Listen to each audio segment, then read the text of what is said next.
Hey everyone, today I'm going to be talking about the Christmas story, but I'm going to be talking about it from a viewpoint that isn't so popular in mainstream Christianity. And it's especially not popular in Christian fundamentalism. But when you start to understand and see what I'm going to be talking about here in this video, I think it has the potential to immensely transform your life and to radically change your perspective of Christ and what the story, what the message is actually all about. And so for me growing up, I grew up as a Christian fundamentalist. I grew up as someone who was a biblical fundamentalist, and so I viewed many of these different stories in the Bible as literal and historical. And for me, in my faith, they needed to be literal and historical. So the idea of mythology or symbolism or even like metaphor and allegory like wasn't even a question. I almost felt like I was allergic to allegory because it was either literal or it was not. And if it wasn't literal, then for me, it wasn't true. And so again, that's why it had to be literal and historical. But what I learned eventually on my journey, especially as I walked away from Christian fundamentalism, was that when we're dealing with these ancient spiritual texts, the heart of so many of these different passages and scriptures can only be understood on a spiritual level, on a heart level, through mythology, through symbolism, through metaphor and parable. And I think that's why we find so many of these ancient stories told numerous times throughout different traditions, because the stories are simply stories that are pointing to some kind of greater truth that has to do with us. It has to do with the human experience. And it has to do with how to grow and how to evolve as a soul, as a divine being who is having a temporary human experience. So anyway, that's part of my journey. Part of my evolution has been to understand these stories from different perspectives and to just be open, just to be curious, to ask questions about, okay, why do I have to just accept this or that as being absolutely literal and historical, and I'm not leaving any room for mystery or metaphor or myth? And even that word myth, I think for me growing up, it was like, okay, myth means it's not true. But after reading some of the work of Joseph Campbell and Carl Jung, what I came to understand is that a myth doesn't mean it's not true. In most cases, if it's a myth, it means that it's even more true than anything literal or historical, because again, the myth, the mystery, the sacredness of the myth is that it's pointing to some kind of deeper spiritual truth that goes beyond the headspace. It goes beyond the analytical thinking mind and literalism and historicity, and it goes straight to the heart of who we are, and it goes to this place of understanding that can only be understood through this intuitive heart center, if that makes sense, which, for whatever reason, the intuitive heart has a much better, the intuitive heart can understand truths much better through the form of parables and myths and symbols. And so anyway, reading the work of Joseph Campbell and people like Carl Jung and others, and I started to see this pattern and this consistency in these different stories. And so we go to the story of Christ, especially the Christmas story, the virgin birth, the nativity scene, and then all the different things that happen around that.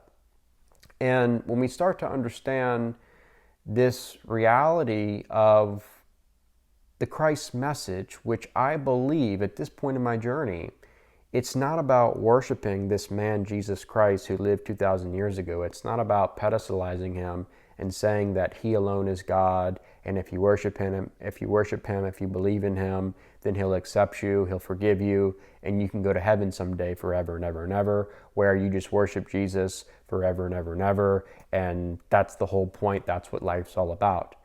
I've moved past that belief structure. I've moved past that theology, and when I really started to study what the Gospels, and especially some of the non-canonical Gospels, like the Gospel of Thomas, present And then I started studying other Eastern traditions, especially the mystical branches of those Eastern traditions. What I found is this universal truth, this universal message of us being divine, that our true nature is divinity. And one of the things that we notice in the Christ story is that Jesus, the man, Jesus of Nazareth, grew in wisdom and stature. It says that in Luke 2:52, I think. And as he started to grow and as he started to evolve, we could say, he started to walk in the fullness of who he really was. But he didn't stop with himself. He never just said, hey, I alone am God, and if you don't believe in me, you're going to hell forever. No, what he said was, you can do the same things I'm doing and greater. He tells his disciples this in John 14:12. And of course, there's the famous line in John 10 where Jesus says, I and the Father are one, and by Father, he's referring to the divine. But even with that, he goes on to say in that passage, when he's questioned about that statement, that claim, he goes on to say things like, he quotes Psalm 82:6, where he says, all of you are gods, you are sons and daughters of the Most High. And then in John 17, he prays multiple times to the Father that all of us and the world and his disciples at the time would experience the same exact oneness he has with the Father. And so I think that when we start to view the story from this perspective of this inherent divinity that each person has, and the story, the message of awakening, how it's intertwined with that revelation, how it's in many cases a prerequisite to experiencing divinity, then it all starts to make sense in a brand new way. And so we view it from not, like I said, Christ being this one and only man who lived 2,000 years ago, but Christ goes from being a man, a person, to a state of being, to a state of consciousness. And I know many of you are probably somewhat familiar with the term Christ consciousness. Now, what is Christ consciousness? Christ consciousness is the truth of our divine nature, but it's awakening to that truth, and then most importantly, living from that truth. And the truth of our divine nature is that we are not separate. Separation is an illusion, so everything is one. And this is where we start to step into unity consciousness. Now, Jesus talks about different things in the gospel stories about being the light of the world. So, of course, in John 8:12, Jesus makes the famous claim where he says, I am the light of the world. But he doesn't stop with himself. He tells his disciples in Matthew 5, he says, you are the light of the world. And so what does this mean? Well, obviously, this light of the world is some kind of metaphor, some kind of symbol for something much deeper than literalism or surface level stuff. And so what I believe the light of the world is our true divine nature. But like I said, once you awaken to who you really are for yourself by going within, and you discover that you are divine, it doesn't end with yourself. It has to be embodied and expressed through the form of unconditional love, because we know that God is love. That is what that expression of that light is, and that's what it means. And that's why Jesus says, hey, stop hiding your light. Let it shine, because that is what will ultimately transform the world around you. And then when you start to shine your light, what it does is it illuminates the light within other souls. Then they have their own awakening. Then they start to walk in the truth of who they are. And that's when we start to see a major shift in the collective consciousness of humanity. That's when we start to step into the new earth, which is another term, another idea that is mentioned throughout the Bible. Again, not to be taken literally as this like new planet that's going to come down from the sky, but as a new collective state of consciousness, as a new way of being, a new way of living that has everything to do with unconditional love, non-judgment, peace, joy, and oneness, where the illusion of separation dissolves into the illusion that it is, and we start to walk in the light of life, in the light of truth, and the truth is what ultimately makes us free. right? So this is all leading up to this life, to this way of being that has everything to do with liberation. But what happens is when you start to discover your own divine nature, this is the Christ being born within you. This is that awakening moment when you go within and you realize that who you really are is beyond anything the finite, analytical, egoic mind has told you that you are, or that you've been programmed to be. So you transcend all the conditioning, all the programming, all the lies, all the things that people have told you about yourself, all the things that you've believed about yourself, and you start to go deeper than that into this pure awareness that sits behind the identification or attachment to the body, mind, the ego, all the different egoic roles and attachments and labels. And you notice, you realize through direct experience that you are infinite, pure awareness.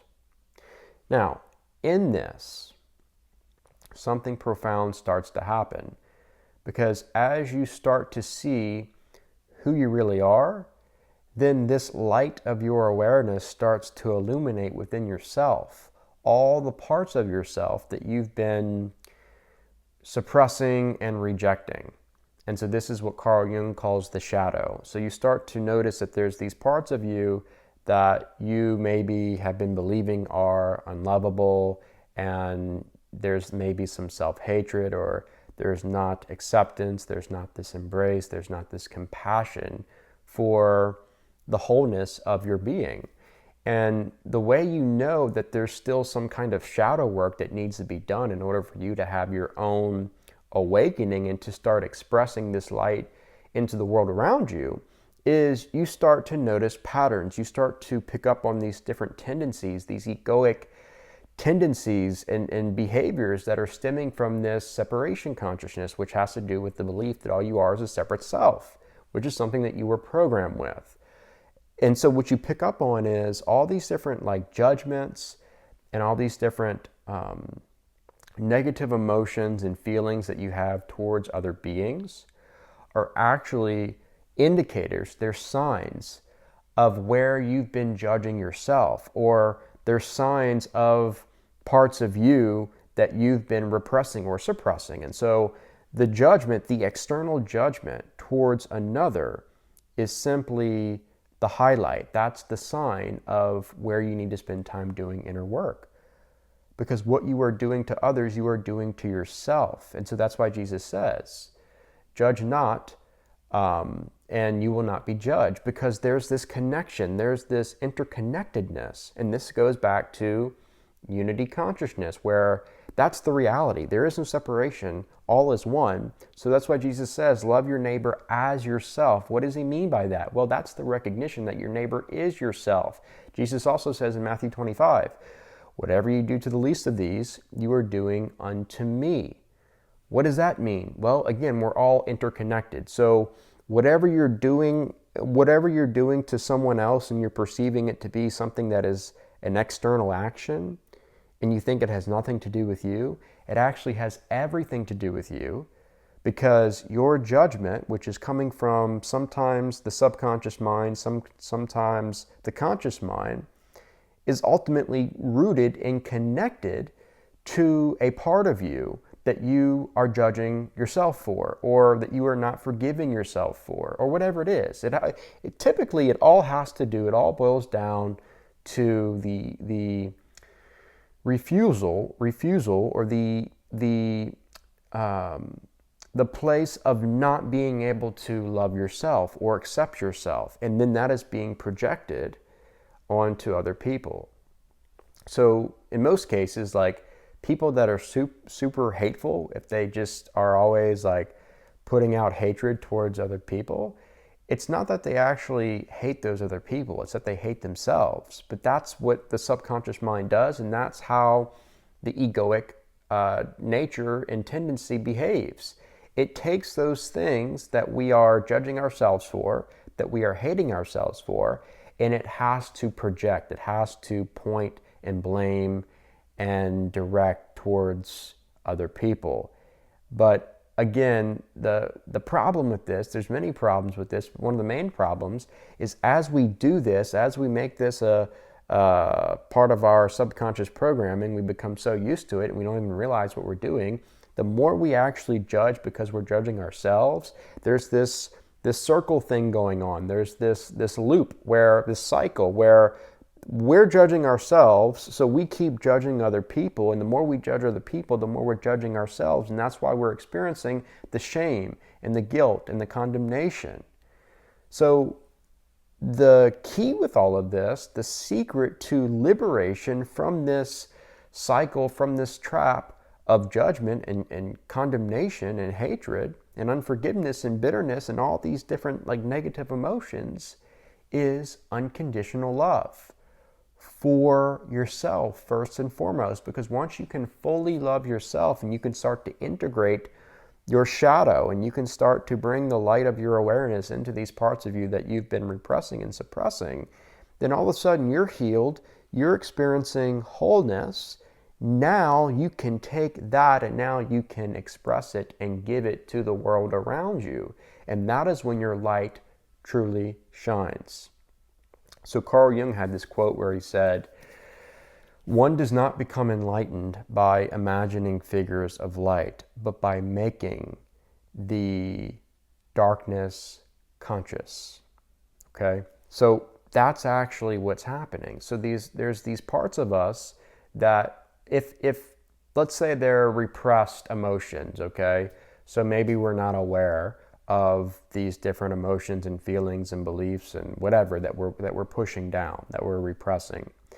With those different emotions and feelings and whatever they are, what they become is darkness because we're unaware of them.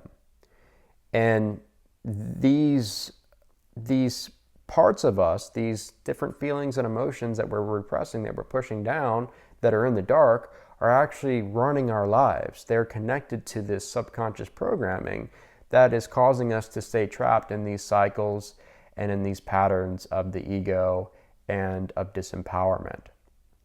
And so by bringing the light of our awareness into these dark places of our own selves, this is what's actually dissolving the different energy blockages and the different parts of the shadow that has been controlling our lives in a way that we weren't even aware of.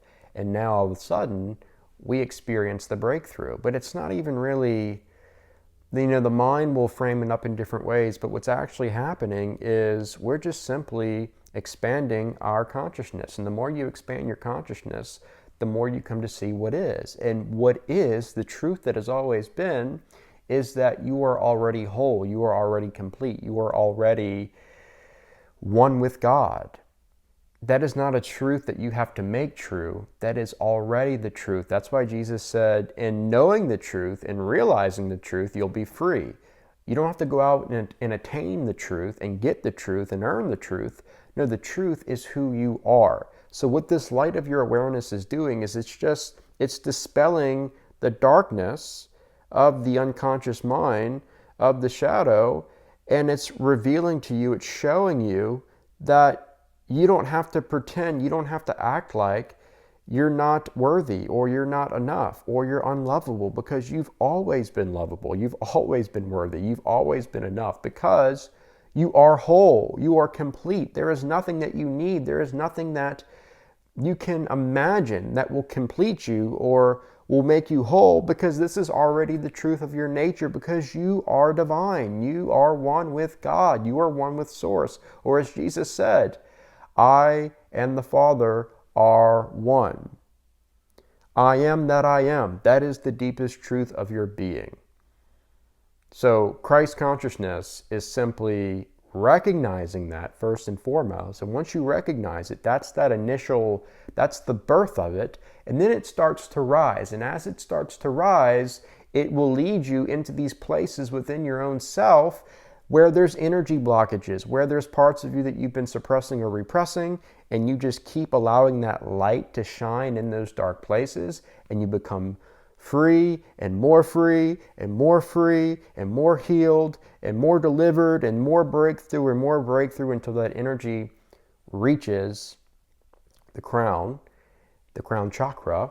And when that happens, you experience illumination. You experience the deepest essence of who you are, which is light. And that light, which is love, unconditional love, non-judgment, is what will reveal, what will show those around us the truth of existence, the ultimate reality, which is oneness.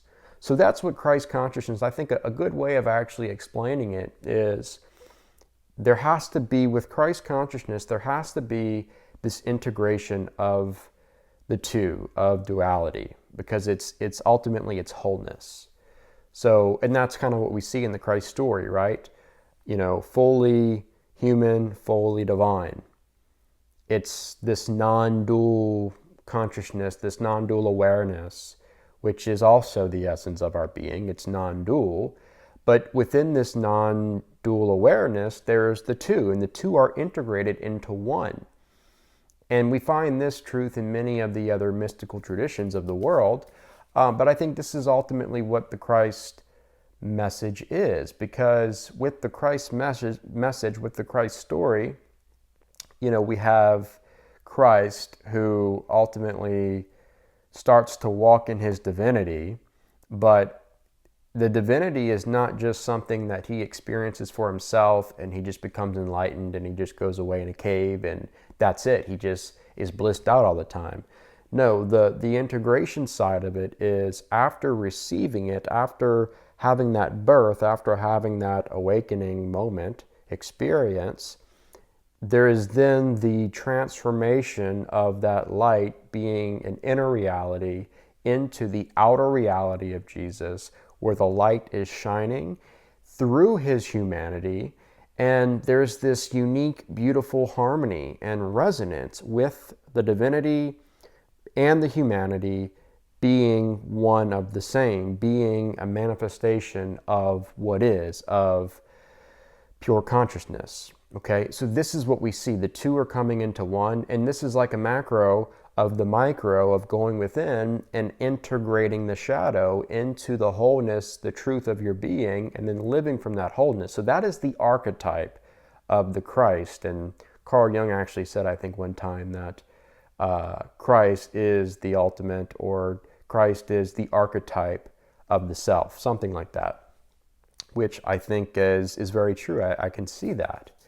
So to me, with everything I just said, and now I'm starting to reflect on Christmas and what Christmas means to me and all of that, I think that when we start to view the Christmas story, the Christmas message, as an eternal truth of the Christ within each and every one of us, the divine nature within each and every one of us, awakening and then rising and then expressing into the world, that is where I think we'll see the most transformation. Because if it just becomes another religion, and if it's another story where people have to believe, and the historicity of it and the literal facts of it, and if they don't believe in all these different doctrines and dogmas, then they're somehow like excluded from the group, from the religion, and they're going to hell forever.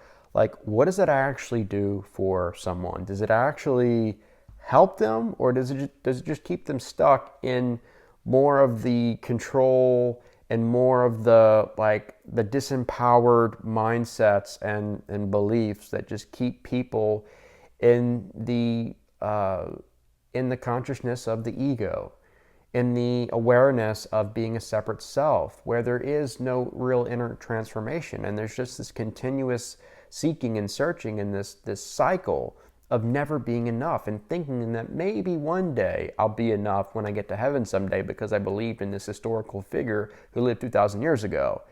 And I read some book that said that he existed and he did this and he did that, and I have to confess and believe. And then, no, when you view it as an archetype, when you view it as a story, and you start to embrace the myth as something that's about you, then it means a lot, because it's a practical reality that you can apply to your life, that you can experience for yourself, within yourself, and be transformed by it so that you can start to make a difference, make a change in the world. You can be the change that you want to see in the world because it means something directly for you. The story is actually about you. That's the true message of Christmas, of the Christmas story. The true message is that the story of Christ being born is about your own inner journey, your own inner experience. And when you experience this for yourself and you allow the Christ, your true divine essence, to rise from within you and then to live through you as you, then everything changes. And you are the light of the world. And you start to live out the archetype. And you start to experience true spiritual transformation and evolution. And you start to walk with this awareness of everything is one.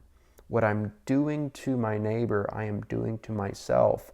So I will embody and express unconditional love. I will not judge someone because I don't understand them. No, I will love them. I will accept them. I will show compassion and kindness and mercy and grace and forgiveness all of the time, because this is the way.